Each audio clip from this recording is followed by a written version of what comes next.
You have to be so careful as AL. One of these spells lands and that Hextech Soul slows you. It can give T1 the opportunity to chase you down. As Flandre on the reset picked up his GA.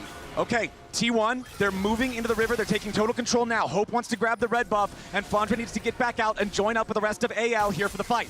Red buff secured. Elder Drake started, but so slowly. Flandre gonna move forward, try to clear away the control ward. They're going in after the Aatrox. They set him up with the arrow. Flandre has been caught at a critical moment. Over the wall goes Tarzan. Wild Growth coming in from Kael. Guardian Angel will bring Flandre back, but where is the damage on AL's side? Doran into the back line. Kael is already down. Doran killed in response. T1 pushing forward. Shanks the next kill. Hope trying to kite. He needs to get away because T1 have won the fight 2-1. Flandre is trying to reset and teleport back in. He's trying to link up with the team. The minions are here. They need to turn it. That's the teleport. Okay, T1, they've got to understand this Aatrox is probably their target. Flandre arrives. Solar Snare looking to lock him up. Owner taking a ton of damage. Hope is excited. Flandre's got the kill. Solar Snare on Hope, but it's not going to do any more. Flandre's going to try to get away. Goes back in here for the Q1. Tarzan wants to engage on Gumayusi, but he cannot find him. Flandre over the wall. Wants Faker. Can't get the damage. Hope can't do it either. Gumayusi's still alive. T1 out team fight into Legend for another delayed ace. T1 kite into the alcove of death. They take down AL and they're gonna reset. The Elder is still on the table and the Hex gates are at the ready. The Syndra is up. It's Kael that is up. But can they stand against so many members of T1? Doran going to start to push out this wave, and in just a moment, all 5 members of T1 will amass around the Elder. There's no way to contest for AL right now. Everybody on T1 ready to go. Owner going to join up in just a moment.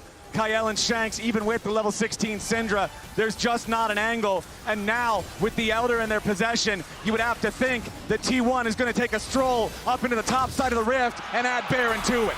This now becomes a game of delaying, of trying to deny T1 from taking down the Nexus.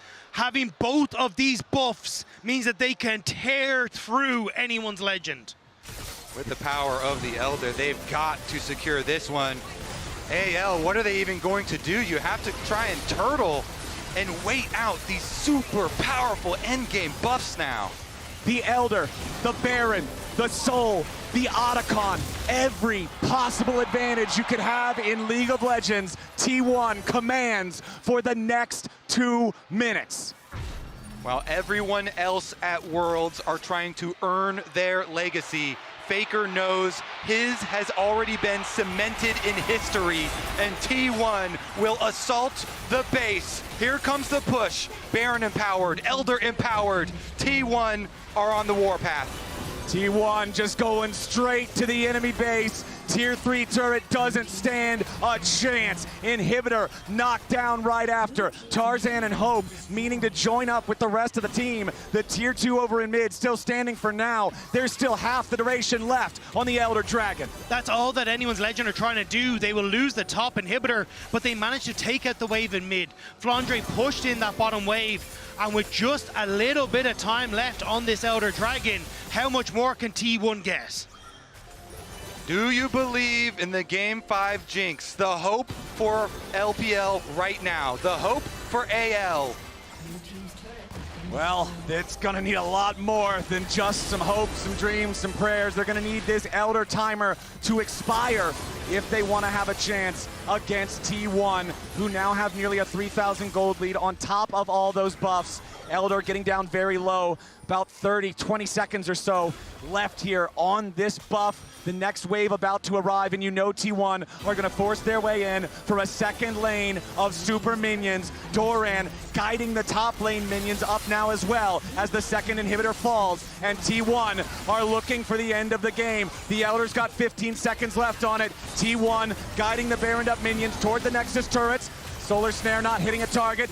Flandre and the rest of AL scrambling to try to defend. Nexus turret's down to about half HP. Owner takes some burst. Tarzan takes more. T1 looking for the engage. They found Flandre, but he gets away. Half HP on the front line of AL. T1 pushing forward. They've made their way on the Nexus. AL scrambles to defend. Doran can't do it.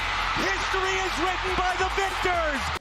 The clock ticks ever forward against Top Esports. T1, it's 75 seconds until the Chemtech Soul spawns. Kanavi on the flank. He's got to find some sort of a major redemption play. He finds a route onto Keria and nothing more. Now he's marked. Kanavi trying to do something on the side, but it's Hong here on the front line that's taking most of the burst. Owner still in the middle of everybody. The redemption coming in to save him, and the bailout does just that. Cream at least gets one. Hong at 200. Jackie Love trying to fight, but the decimating smash guarantees that he can't. Kumayushi knocked down as we've got a 3 for 2 favoring T1. Faker's not even been in the fight though, and Mel is ready to make her arrival. Cream, the only damage really left for the side of Top Esports. Faker pops the rebuttal, and Keria is still alive. Solar Snare locks up the Ornn, and 3-6-9. The countdown's about to hit 0. They're just waiting, trying to stall this out as long as they can.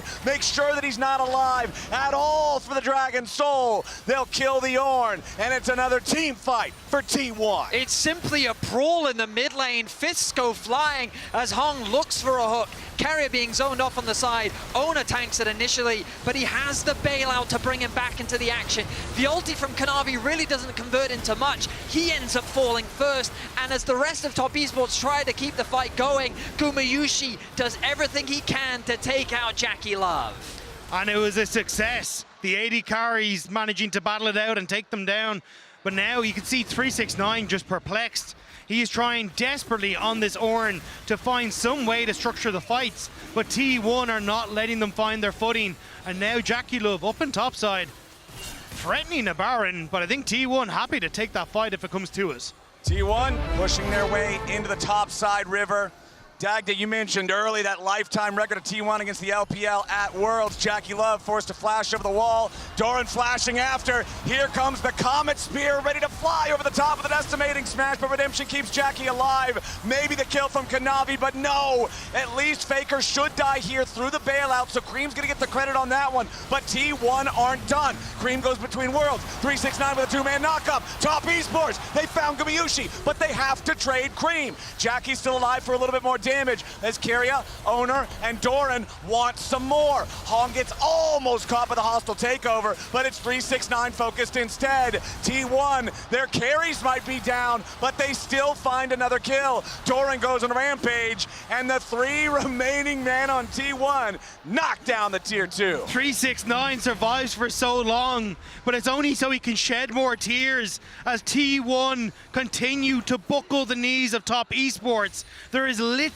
that they can do in this scenario. They just don't have enough damage. I mean, Top Esports are coming very close in a number of these fights, but as you said, Dagda, they're just a little too behind in the gold.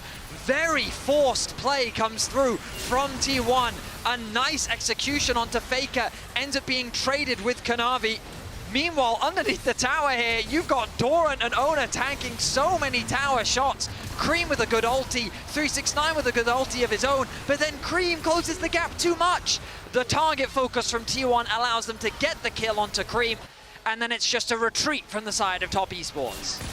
Once again, T1 taking control over the topside river. They will immediately start up the Baron. They eliminated IG in the only play-ins game at Worlds 2025. They eliminated AL in the quarters. They're about to eliminate Top Esports here in the semifinals. Kanavi takes the arrow, and there's no way he's getting away from that one.